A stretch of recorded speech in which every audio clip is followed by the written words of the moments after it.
com você. Tem que ver o tempo. Pode vir. Olá, boa noite a todos.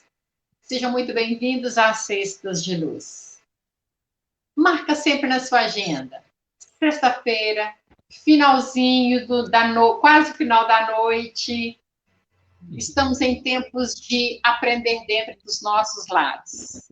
Então, Cestas de Luz é a opção que o Centro Espírita Bezerra de Menezes oferece. E nós estamos aqui, eu, Ana Bastos, a nossa companheira Roseni, também do SEBEM, que é o Bezerra de Menezes, e a nossa irmã Noêmia, que lá de Contagem vem se somar a esse esforço. E hoje nós vamos falar um pouquinho das parábolas de Jesus. Mas antes disso, vamos fazer a nossa prece. Jesus, Mestre muito amado, em suas mãos nos colocamos todos os dias, tanto para iniciar quanto para encerrar as nossas atividades. Queremos ser sempre dignos da sua presença conosco, a cada passo, a cada olhar, a cada gesto, sejamos a expressão do seu amor. Assim, confia, apesar da nossa fragilidade, entrega um pouco da sua obra em nossas mãos, Mestre.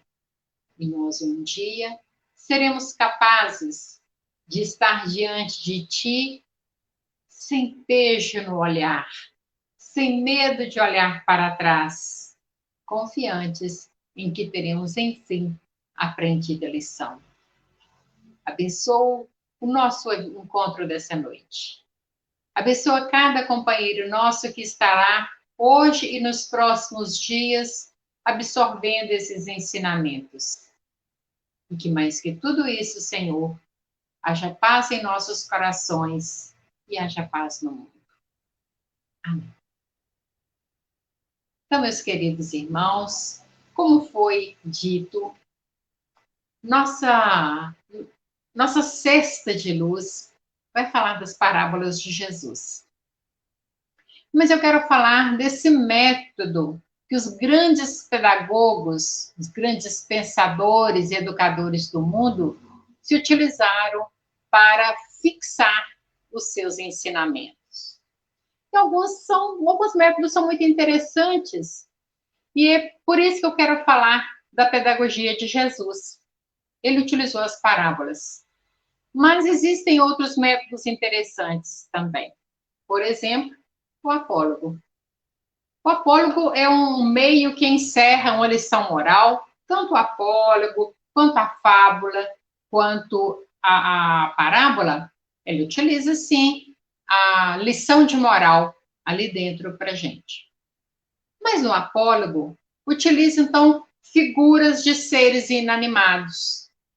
É a pedra falando com a fonte, é o sol falando com a lua, às vezes até utilizando um pouquinho de animais.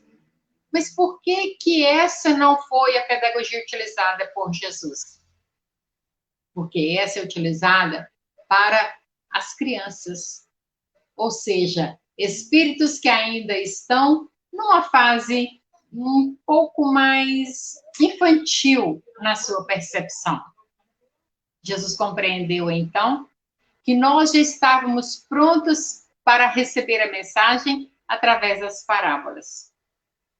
Vamos encontrar também na fábula, que já é uma narrativa em prosa ou em verso, que dá aos animais uma personalidade humana. Eles conversam, eles fazem planos, utilizando também uma forma de fixar uma lição de moral. Então, normalmente termina falando assim, e a moral da história é essa ou aquela. Tem a parábola.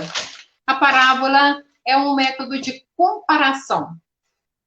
Em geometria, parábola é uma reta que desce de um plano superior, penetra um plano horizontal, desce um pouco mais, e no mesmo movimento sobe, atravessando aquele plano e subindo um tanto mais para um plano superior. O que isso fala para a gente? Nas parábolas de Jesus, ele trouxe a transcendência da moral humana, o sonho divino que habita cada um de nós. Chegou nesse plano terreno que nós estávamos acostumados nele, desceu as profundezas do indivíduo e sobe de novo, dessa vez carregando o indivíduo. Olha que figura impressionante, maravilhosa. Por isso Jesus utilizou, para que a gente transcenda essa inferioridade que ainda habita em nós, para buscar as alturas da perfeição celestial. Mas, em termos evangélicos e nessa pedagogia humana, a parábola, ela visa utilizar-se de eventos e fatos da vida cotidiana para demonstrar o ideal daquele que é dono. É assim que Jesus fala. O reino de Deus é semelhante. Ele não fala que o reino de Deus é uma fazenda ou é um campo. Ele fala é semelhante. E é assim que Jesus mostra para a gente que nós podemos penetrar no ambiente dessa parábola. Jesus era judeu, todos nós sabemos disso. Ele era chamado de Rabino, o nosso Rabi da Galileia. E como judeu, ele sabia que na Torá ela oferece 70 faces para a interpretação de cada ensino, de cada versículo. E eles, os judeus, se esforçavam muito, eu imagino que até hoje ainda se esforcem, em encontrar 70 explicações para aquele ensino que chegava neles. Então, vamos pegar, as meninas vão apresentar daqui a pouco as parábolas, 2 parábolas. Né? Então, quando nós olharmos cada uma, pensemos assim, em que ângulo nós podemos compreender, porque cada ângulo é um outro olhar.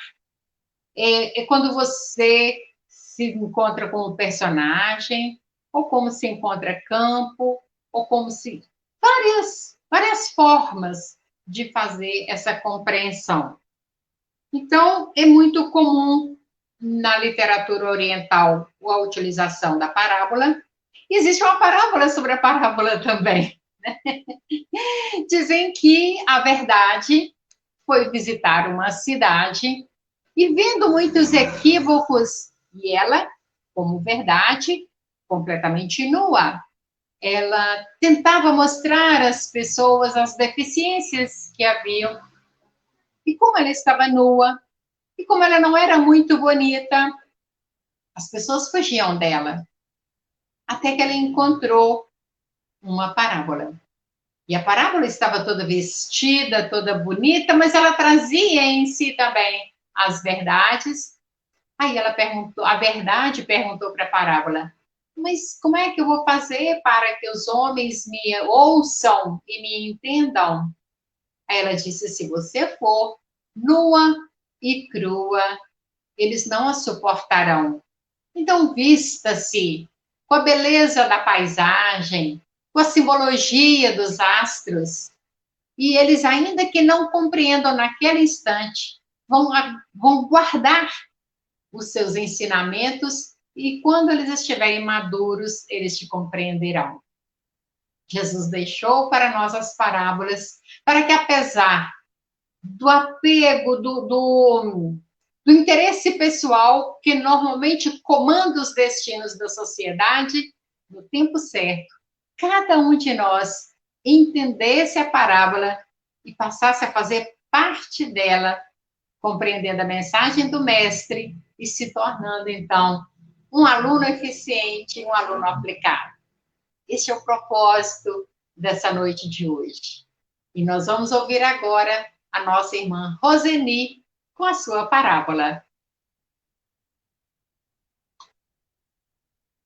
Boa noite, meus irmãos. Como é maravilhoso esse encontro semanal nosso, né? Como a gente unidos em torno do aprendizado, como a gente se sente bem com essa troca de vibrações, né, de boas harmonias. Isso é maravilhoso para todos nós. Hoje, o nosso propósito é fazer aqui o estudo de 2 parábolas. Claro que um estudo rápido, porque o nosso tempo é pouco, mas pelo menos nós vamos estudar não as 70 interpretações, né, como a Ana citou ali, mas alguma coisa que sirva para nos orientar. Porque o interessante das parábolas de Jesus é que Jesus se usava de fatos conhecidos para explicar algo que as pessoas ainda não conheciam. Hoje, quando nós lemos as parábolas, pensamos assim, mas parece ser algo tão simples, parece ser algo tão fácil de compreender, mas se ainda hoje, no ano 2021, nós, espíritos encarnados no planeta Terra, somos ainda tão endurecidos, fazemos tanto julgamento do próximo, praticamos tão pouco a lei do amor. Imaginem vocês como nós éramos há 2000 anos atrás, quando Jesus falava para nós aqui na Terra. Então, a intenção das parábolas era facilitar o entendimento. E hoje, o que nós devemos fazer é nos colocarmos dentro das parábolas. É a forma mais fácil de compreendermos. Então, nós vamos iniciar com a parábola dos talentos. E essa parábola, ela é conhecida da seguinte forma: um senhor muito rico, proprietário de grandes, né, terras, de um grande patrimônio, ia se ausentar da sua pátria durante um tempo. Então, ele chamou 3 de seus servos e, dando a eles alguns talentos, ele pediu a eles que cuidassem, né, que investissem aqueles talentos para ele. Então, ao primeiro servo, ele deu 5 talentos. Ao segundo servo, ele deu 2 talentos. E ao terceiro servo, ele deu 1 talento. E a parábola frisa para nós que a cada servo foi dado conforme a sua capacidade. A parábola frisa esse detalhe que é muito importante para a compreensão dela no todo. Então, esse senhor viajou, se ausentou e retornou de viagem. E quando ele retornou de viagem, ele chamou à sua presença os seus servos para que prestassem contas daqueles talentos que foram a eles confiados. Então, o servo que recebeu 5 talentos falou: olha, senhor, o senhor me deu 5 talentos que eu investi, trabalhei e ganhei mais 5. Então, toma aqui seus 10 talentos. O senhor ficou muito orgulhoso daquilo e disse: você foi um bom servo, foi fiel e será meu companheiro. E deu a ele uma quantidade maior para que ele administrasse. O segundo servo, que recebeu 2 talentos, igualmente se apresentou e da mesma maneira disse: olha, meu senhor, o senhor me deu 2, que eu investi, que eu trabalhei, toma aqui mais 2 como lucro. O senhor ficou feliz da mesma forma que ficou com o outro que ganhou 5 e convidou aquele servo para que também participasse da administração de seus bens. Entretanto, o terceiro servo, aquele que recebeu apenas 1 talento, disse ao seu senhor: senhor, eu sei que o senhor é bastante severo, que o senhor é bastante rígido, que o senhor ceifa onde não plantou. Tive medo de perder o seu talento. Então, o que eu fiz? Cavei um buraco na terra e o guardei. E agora eu tenho aqui o seu talento para lhe devolver. Aquele senhor ficou muito decepcionado com a atitude do terceiro servo e disse assim: tirem dele este talento e deem ao que tem 10, porque àquele que mais tem, mais será dado. Quanto ao servo infiel, atire-o às trevas exteriores, onde haverá prantos e ranger de dentes. Então, agora, nós vamos compreender essa parábola. E para compreender, primeiro nós temos que entender o que é o talento. Então, vamos colocar esses talentos como sendo o conjunto de todos os bens que Deus nos dá. Os bens materiais, os bens espirituais. Os bens materiais podem ser o quê? A riqueza, as boas condições de vida, um bom status social, saúde, né? Então, esses seriam os talentos materiais que Deus nos dá, para que, de alguma forma, nós possamos multiplicá-los. E os talentos espirituais, quais seriam? Seria uma mente iluminada, uma boa memória, habilidades, o dom da oratória, sensibilidade, compaixão, amor, seriam talentos espirituais.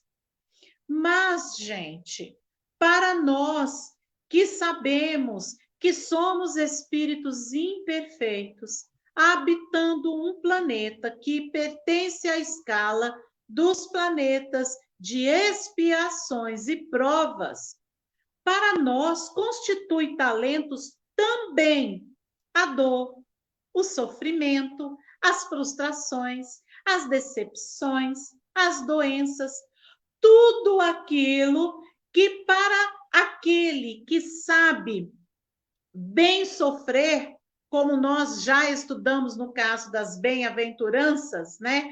Para aquele que sabe tirar da dor e do sofrimento aprendizado, essas coisas que nós consideramos ruins podem ser boas por nos ajudar na nossa jornada evolutiva. Mas, entretanto, naquela época, a época em que Jesus narrou esta parábola, o talento, gente, era uma peça de metal. Porque eu já vi pessoas achando que os talentos fossem moedinhas, e não. Os talentos eram peças de metal que pesavam, em média, 30 quilos. Podia ser de ouro ou de prata. Então, vamos considerar que cada talento, pesando 30 quilos, aquele que recebeu do seu senhor 5 talentos, recebeu o equivalente a 150 quilos. Aquele que recebeu o equivalente a 2 talentos, recebeu o equivalente a 60 quilos. E o que recebeu 1 talento, recebeu o equivalente a 30 quilos. Será que era fácil aquele primeiro servidor transportar, carregar com ele 150 quilos para investir? Lembrando que quando ele foi ao encontro do seu senhor, ele possuía 2 vezes mais, ou seja, ele apresentou ao seu senhor 300 quilos.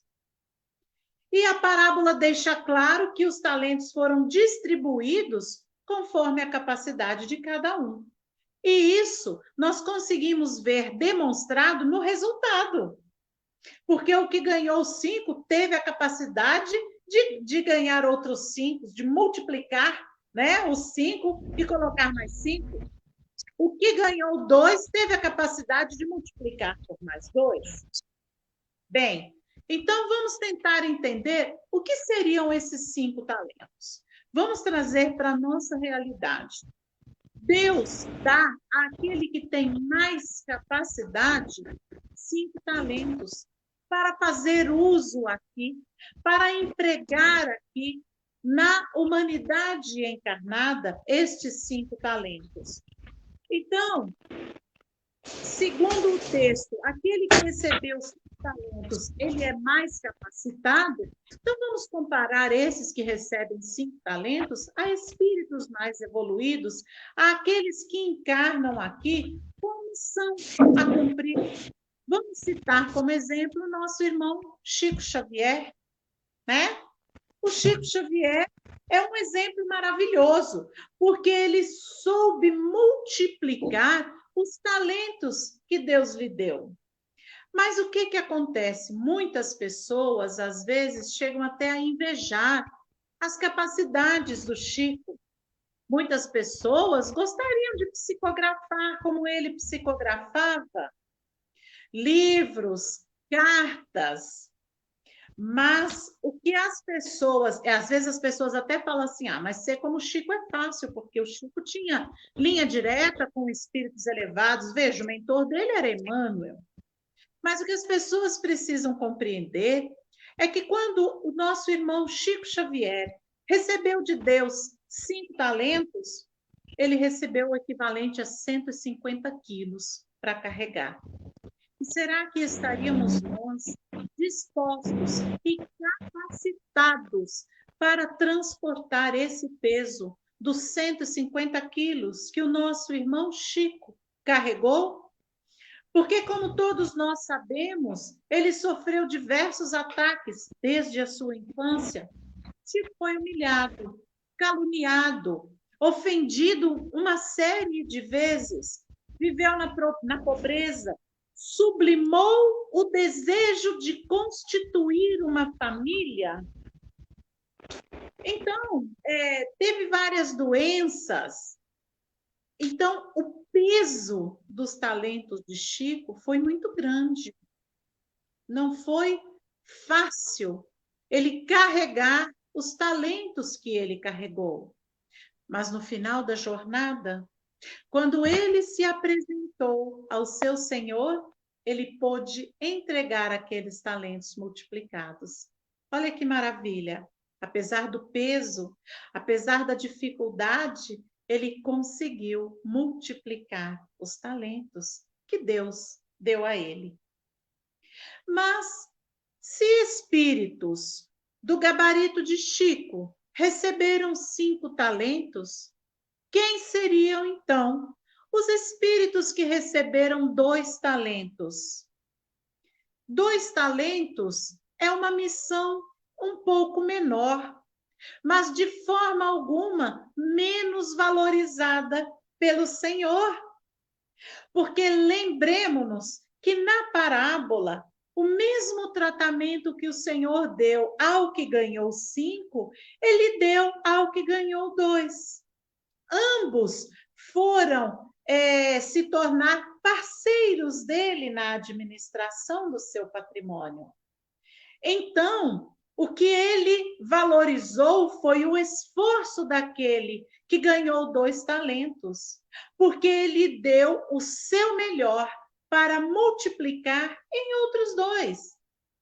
E esse pode ser considerado a nós, espíritos encarnados, que temos uma missão menor, como, por exemplo, a de cuidar do círculo familiar, do círculo de amizades, do círculo de colegas de trabalho. É uma missão menor, mas de maneira alguma ela é menos valorizada por Deus. Porque Deus coloca espíritos imortais sob nossa tutela. Vocês já pararam para pensar na responsabilidade que é a de conduzir filhos problemáticos para o caminho do bem? Quantos pais lutam de forma leal, dedicada, tentando resgatar filhos que se perderam pelos caminhos do mundo? No casamento, quantos cônjuges sofrem com a relação matrimonial, diversas formas de sofrimento, a infidelidade, a agressividade, às vezes até formas abusivas de se relacionar. Por que será que Deus une aquelas 2 pessoas? Então, será que Deus não espera que ali também haja uma multiplicação do talento que foi dado? A família, irmãos, por exemplo, quantos irmãos que não conseguem manter uma relação amigável, harmoniosa, por causa das dificuldades. Alegam que é a personalidade de um, a ambição do outro, a frieza daquele outro. Mas se todos estão reunidos, é porque um tem sobre o outro compromisso e cada um deve fazer a sua parte, porque cada um é o talento que foi dado ao outro por Deus e que aquele talento deve ser investido para aprender a perdoar, a amar, a conviver, a respeitar, né? Nós estamos aqui para evoluirmos. E se Deus nos confiou os filhos dele, com certeza é porque está dentro da nossa capacidade fazer algo de bom por aquele filho de Deus. Porque, como diz a parábola, a cada um foi dado conforme a sua capacidade. E nós temos um ditado popular que fala: Deus dá o frio conforme o cobertor, não é mesmo? Bom, confiando que Deus nos colocou no melhor lugar e situação para a nossa evolução espiritual, nós temos que fazer o melhor. Para Deus não existe tarefa pequena. Para Deus existem tarefas. E o que ele olha é o nosso esforço, o nosso empenho em cumprir essas tarefas. Mas Deus não vai julgar a tarefa menor de maneira inferior à da tarefa maior. Ele vai julgar a nossa boa vontade, é a nossa abnegação. Mas e aquele que recebeu um talento? Qual que é a responsabilidade dele, o compromisso dele? Bom, tenhamos para nós que aquele que recebeu um talento, ele recebeu de Deus a responsabilidade de promover o próprio progresso espiritual. Ele recebeu de Deus a responsabilidade de adquirir virtudes que ainda não possui. Visualizamos esse talento nos detalhes da nossa atual encarnação. A família que nós temos, as dificuldades pelas quais nós passamos, as dores que nós enfrentamos, os valores que nós temos em nós, enfim, tudo o que pode nos auxiliar a desenvolver virtudes são os talentos que Deus nos forneceu para que nós os multiplicássemos em forma de evolução, de crescimento, de experiência e aprendizado adquirido. Porque Deus não nos dá qualidades, mas Ele nos dá possibilidades de desenvolvê-las. O planejamento da nossa encarnação, ele é extremamente criterioso. E ele visa as nossas conquistas morais. Então, tudo o que nos rodeia, tudo o que nós vivenciamos, de prazeroso ou de doloroso, faz parte das nossas oportunidades de evolução. Agora, em qual categoria nós estamos?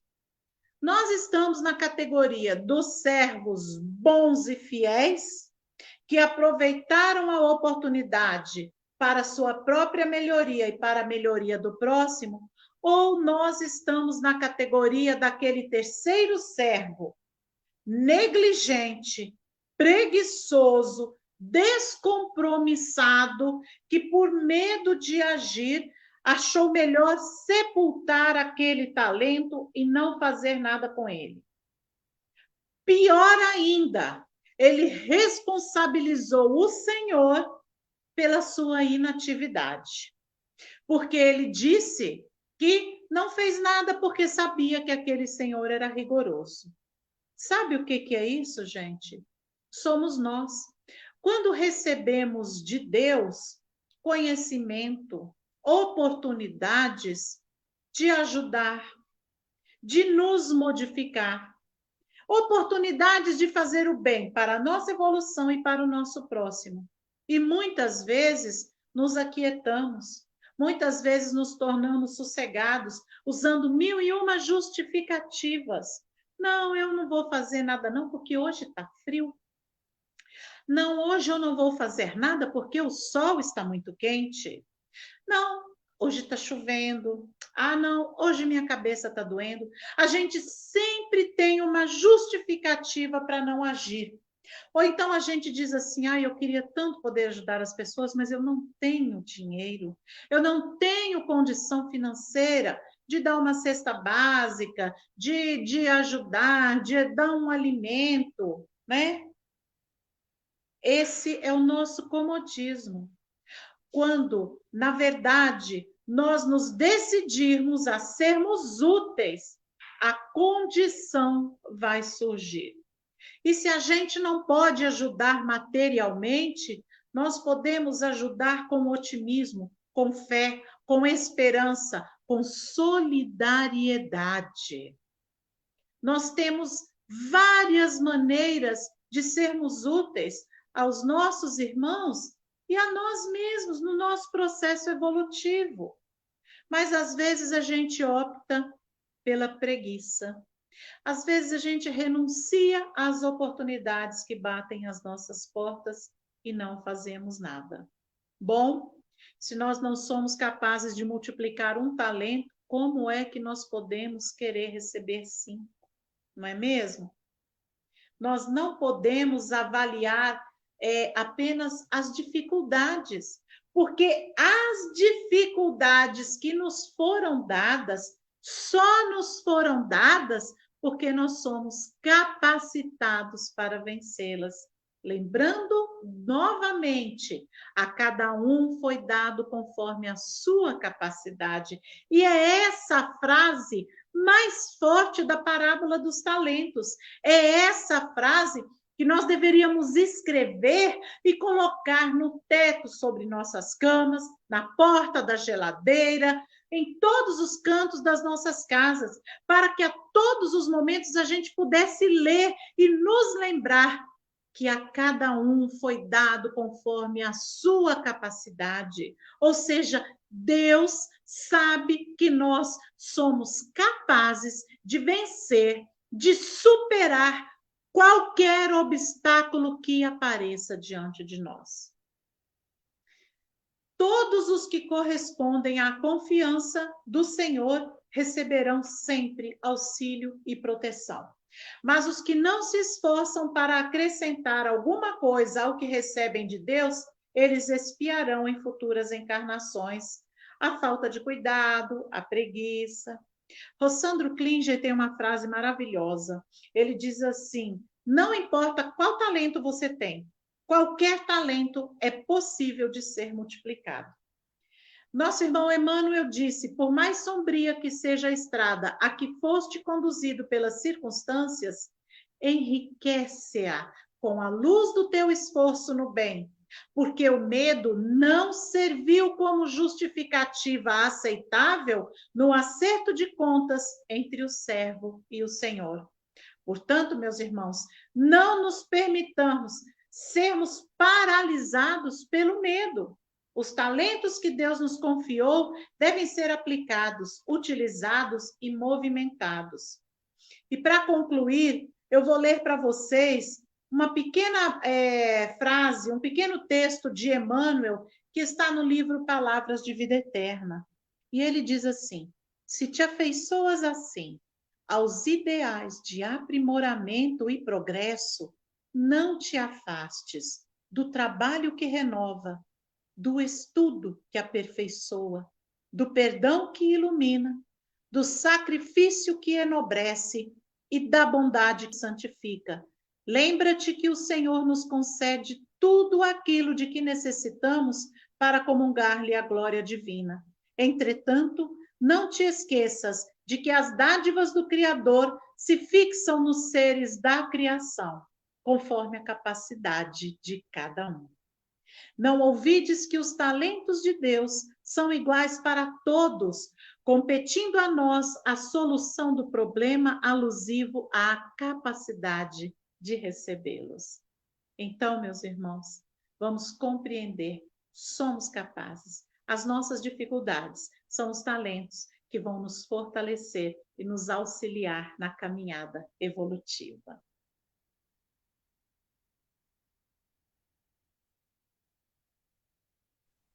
Maravilhoso esse processo de aprendizagem e como Jesus tão bem falou aos nossos corações. Para a gente prosseguir, a nossa irmã Noêmia falará de uma outra parábola.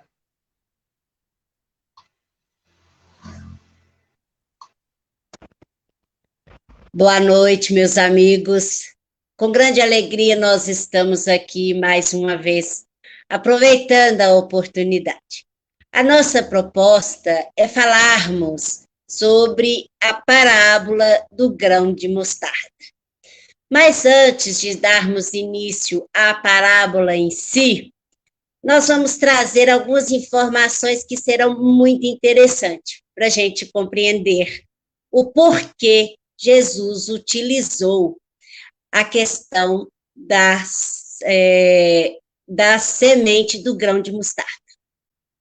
Vamos lá. Primeira coisa, na Índia, as sementes de mostarda, elas são utilizadas na culinária há mais de 2.000 anos. Na França, a semente de mostardas, elas são usadas como especiaria mais ou menos 800 anos depois de Cristo, que começaram a utilizar. O mais interessante que nós encontramos dentro dessa pesquisa é que Siddhartha Gautama, o Buda, ele viveu mais ou menos em 563 a.C., e ele utilizou a semente de mostarda para passar um ensinamento. Essa semente ele utilizou para passar o ensinamento seguinte, que chegou uma mãe chorando a falar que tinha perdido o filho. Então ele pediu para que aquela mãe fosse à casa de alguém que nunca perdeu uma pessoa e trouxesse uma semente de mostarda. Então, a gente vai ver que era um costume também, por causa desse uso na culinária, esse uso como especiaria, a mostarda era bem cultivada na época.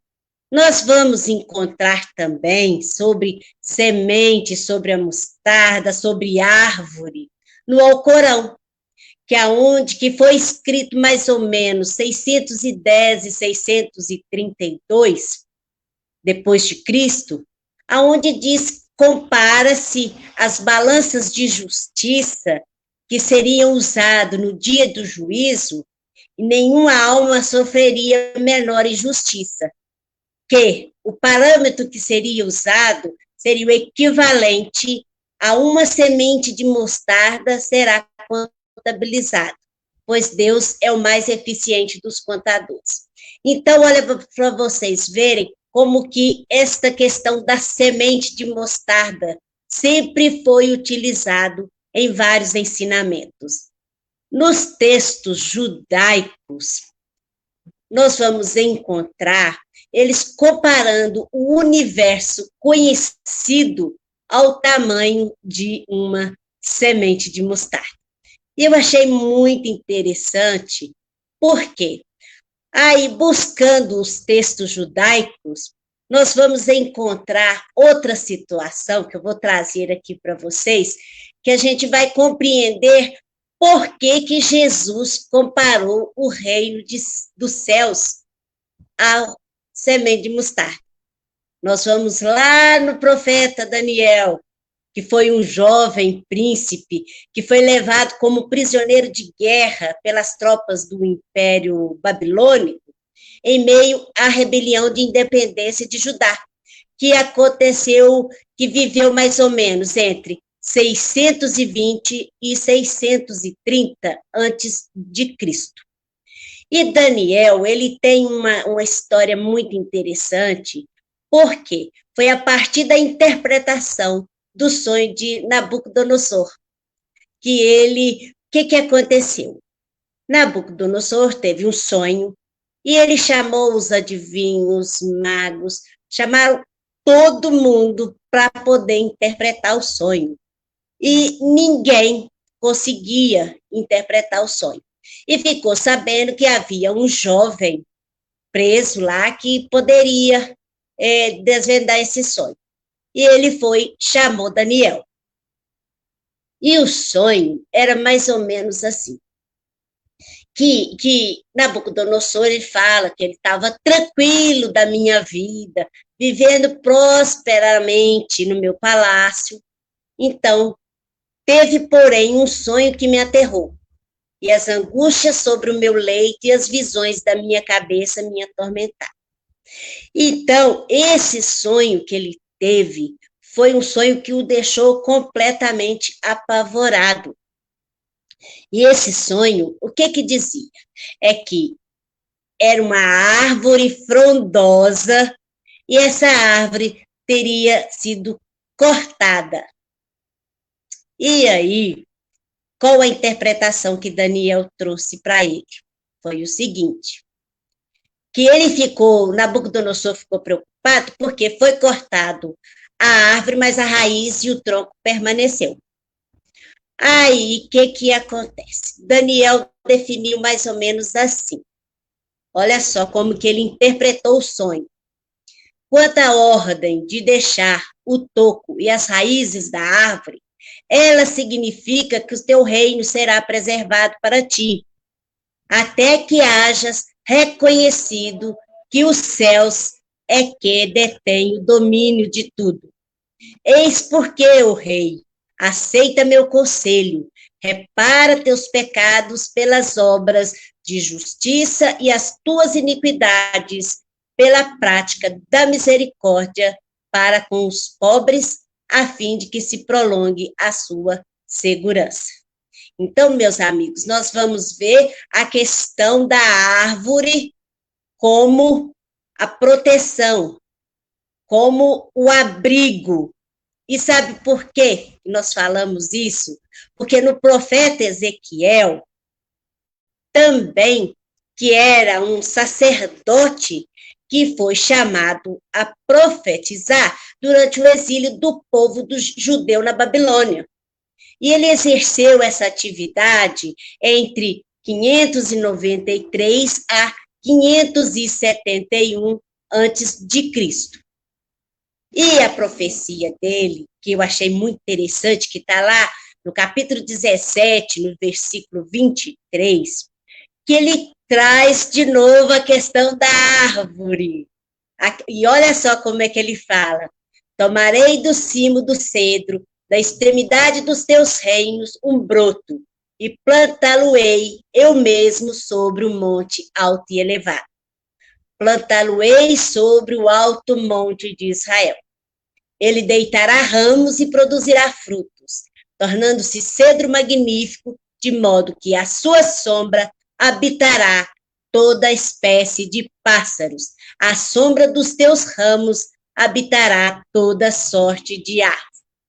E aí, o profeta Ezequiel, ele continua dizendo outra coisa para nós prestarmos atenção, porque ele fala a questão da árvore que será plantada, e diz assim: e saberão todas as árvores do campo que eu, Yahvé, é que abaixo a árvore alta e exalto a árvore baixa, que seco a árvore verde e faço brotar a árvore seca. Sim, eu, Yahvé, o disse e o faço.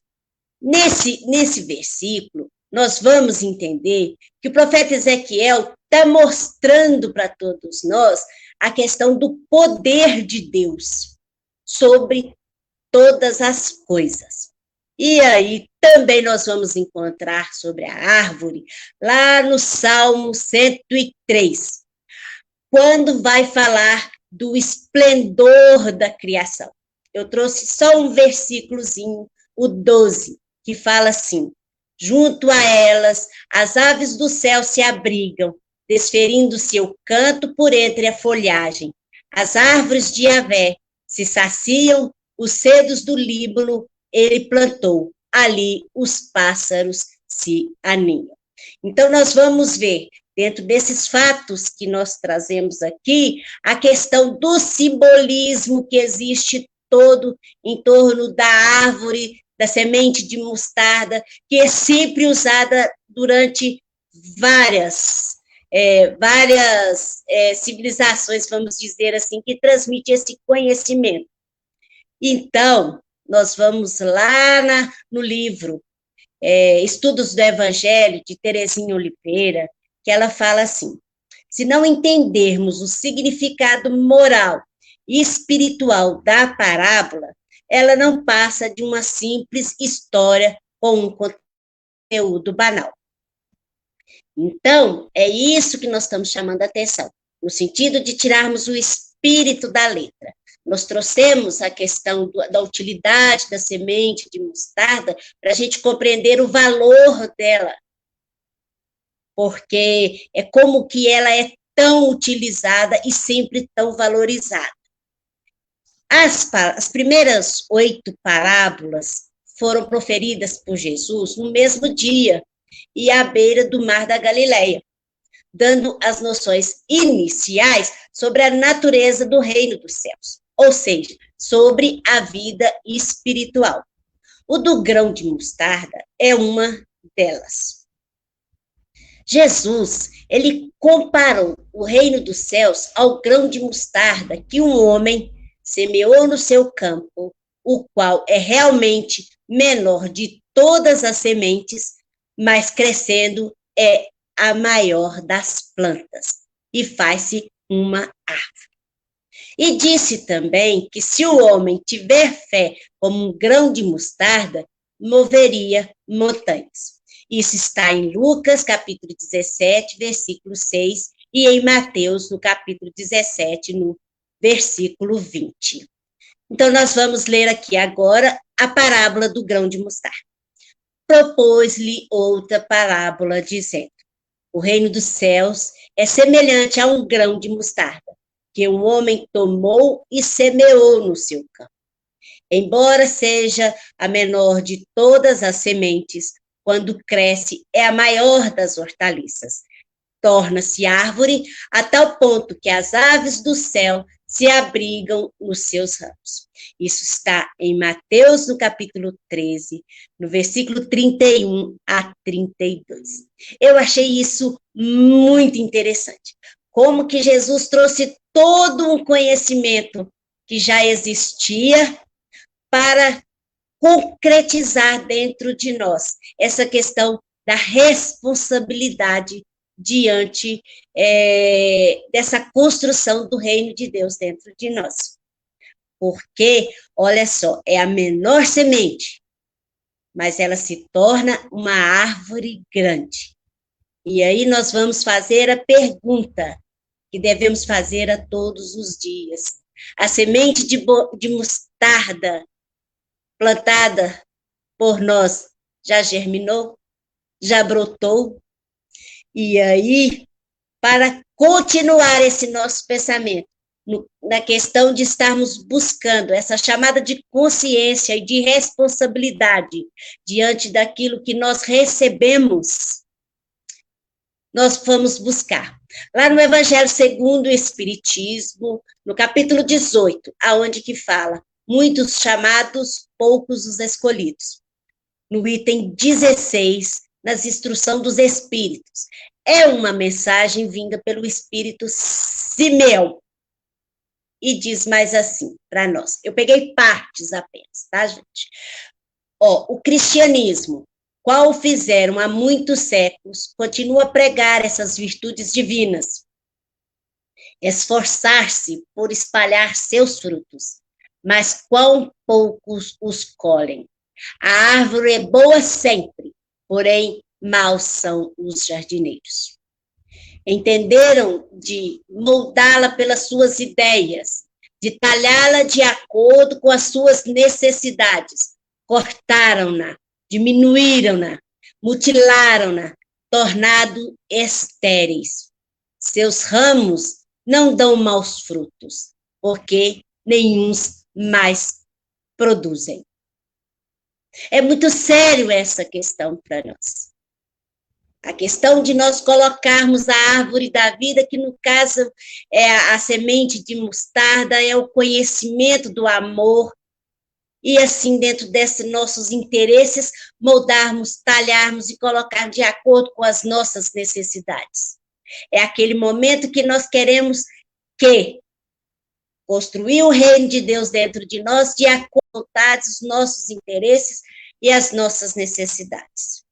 E Simeão diz mais para nós, que ele diz assim: o viajor sedento que se detém sobre os seus galhos, à procura do fruto da esperança, capaz de lhe estabelecer, de restabelecer a força e a coragem, somente vê uma ramaria árida, prenunciando tempestade.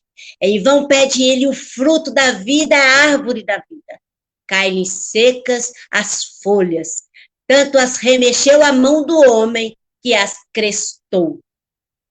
Então, nós vamos entender outra coisa, que quando nós formos estudar o livro dos Espíritos, quando se questiona, Kardec questiona o motivo da encarnação dos Espíritos, o Espírito da Verdade nos diz para nós que nós temos o propósito de estar contribuindo para o contribuir para a obra da criação e, ao mesmo tempo, estar construindo a nossa própria evolução. Quando nós vamos ver a respeito da lei de sociedade, a necessidade de estarmos envolvidos, no sentido de estarmos divulgando, através da exemplificação, aquilo que nós já sabemos. Então, nós temos esse compromisso. É isso que Simeão veio nos chamar a atenção. Foi isso que aconteceu com o rei, quando Daniel decifrou o sonho dele. E ele obedeceu a Daniel. Ele obedeceu e continuou com a vida próspera até acontecer outros fatos. Então, vamos lá. Continua a mensagem. Abri, pois, os ouvidos e os corações. Cultivai essa árvore da vida, cujos frutos dão a vida eterna. Aquele que as plantou vos concita a tratá-la com amor, que ainda vereis dar com abundância seus frutos divinos. É a árvore que o profeta Ezequiel falou que seria plantada. É o Cristo trazendo para nós a sua mensagem. Conservai-a tal como Cristo vos entregou. Não a mutileis. Ela quer estender a sua sombra imensa sobre o universo. Não lhes corteis os galhos. Aí já nós vamos começar a nos ver como a humanidade inteira, como criaturas do universo, dentro dessa nossa jornada evolutiva. Já saindo do contexto de planeta Terra, mas nos vendo como uma família universal. Então, meus amigos, e continua aqui para nós. Não sejais do número deles. A árvore que dá bom fruto tem que os dar para todos, e depois procurar os que estão famintos. Levai-os para debaixo da fronde da árvore e partilhai com eles do abrigo que ela oferece. Não se colhem uvas nos espinheiros. Meus irmãos, afastai-vos dos que vos chamam para vos apresentar as sarças do caminho. Segui os que vos conduzem à sombra da árvore da vida. E continua a mensagem. Que o Senhor de bênçãos vos abençoe. Que o Deus de luz vos ilumine. E que a árvore da vida vos ofereça abundantemente seus frutos. Crede e orai. Simeão Bordeaux, 1863. Então, diante disso tudo que nos é apresentado, nós vamos compreender que os chamados são muitos. Agora depende de cada um de nós. Como que nós vamos portar diante dessa árvore que somos cada um de nós, a partir do momento que nos propomos a ser pessoas melhores, a partir do momento que nos propomos a construir o reino de Deus dentro de nós, porque nós só vamos fazer esse movimento a partir do momento que nós enxergarmos o semelhante. Enxergarmos o semelhante e, assim, acreditarmos que todos nós somos merecedores do amor, da bondade que o Cristo nos ofereceu, sem julgamento. Simplesmente ele ofereceu o seu amor. Então, meus amigos, nós podemos fazer muitas reflexões a respeito desta questão, quando Jesus nos disse, nos comparou o reino dos céus, semelhante ao grão de mostarda. Ele trouxe para nós essa questão da nossa responsabilidade de fazermos esta semente germinar. Porque se eu não sou uma árvore frondosa, eu posso ser uma semente. A semente, ela, dentro do processo, ela vai se transformar um dia em uma árvore. Mas se ela não se transformar numa árvore, ela pode se transformar numa especiaria, ela pode servir de um alimento. Então, tudo tem uma utilidade. Nós não podemos esquecer dessa nossa utilidade, no sentido de estarmos levando a questão da confiança e da fé em Deus. Então, nesses momentos que nós estamos vivenciando, que exige tanto de nós no sentido questionamento a respeito de si mesmo, porque nunca estivemos tão próximo de nós mesmos, no sentido de fazermos essas reflexões do nosso compromisso perante nós mesmos e perante a nossa vida. Nós não sabemos bem ao certo o que devemos fazer, mas o Evangelho de Jesus, que é o nosso roteiro, o nosso guia, ele nos conduz para o caminho de segurança. E a doutrina espírita, nos clareando o nosso intelecto, nosso entendimento, ela vai sim nos ajudar, com o uso da inteligência, fazermos melhor escolha, termos coragem para fazer essa semente germinar dentro do nosso coração.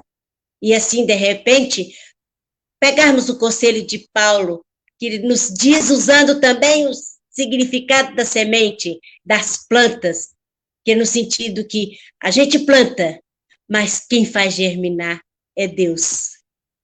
É esse a nossa proposta desta noite. Fazemos essa reflexão, juntando o Antigo Testamento, a doutrina espírita, o Evangelho de Jesus e várias correntes de pensamento dentro de um contexto só. A coragem para fazermos germinar essa semente do reino de Deus dentro de nós.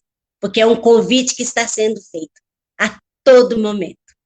E que Jesus nos abençoe a termos coragem para, assim, seguirmos a nossa jornada. Acreditamos que somos capazes de ter alguma utilidade para construirmos a paz aqui no mundo que tanto desejamos. E assim, meus amigos, encerro a minha participação a respeito do grão de mostarda ou a parábola da semente. É sempre tão prazeroso aprender que a gente dá vontade de continuar. Pelo menos eu consigo ter essa ideia.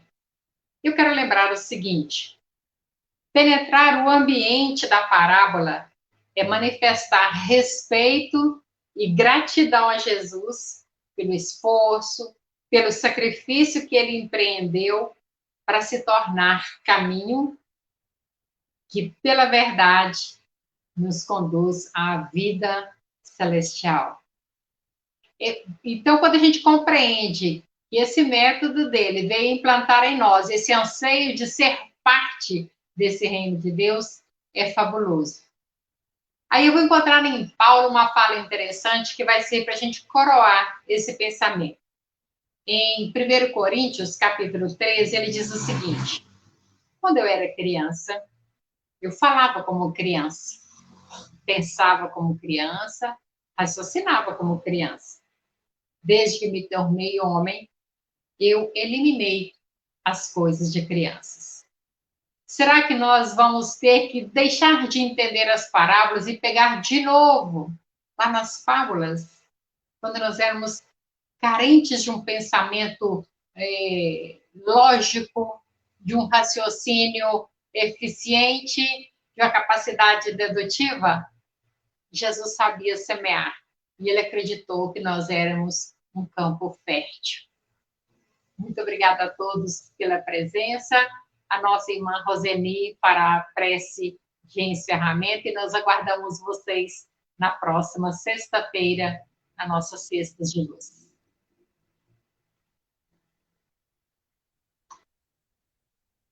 Quero agradecer a Deus a oportunidade que Ele nos concede de estarmos sempre reunidos em torno dos ensinamentos de Jesus, rogando a Jesus, nosso Divino Mestre, que nos dê oportunidades de colocarmos em prática todas as lições que temos aprendido, porque vivenciar é muito mais importante do que apenas arquivar o ensinamento em nós. Rogamos a Jesus para que leve o consolo a todas as famílias enlutadas que sofrem a dor da separação temporária de seus entes queridos, que ampare generosamente aos nossos irmãos que estão desencarnando em função do vírus, que eles possam ser socorridos na pátria espiritual, e que o nosso Divino Mestre permita que os benfeitores amigos atendam a toda a terra, espalhando vibrações de paz, de harmonia e de saúde sobre a humanidade. Mas principalmente que nesse momento a humanidade aprenda a olhar para Deus como Pai bondoso e Criador, curvar-se diante de sua magnitude e aprender as lições de amor que esta doença veio nos trazer. Que Jesus esteja conosco em todos os momentos de nossas vidas e que nós sejamos dignos da presença dele entre nós. Que assim seja.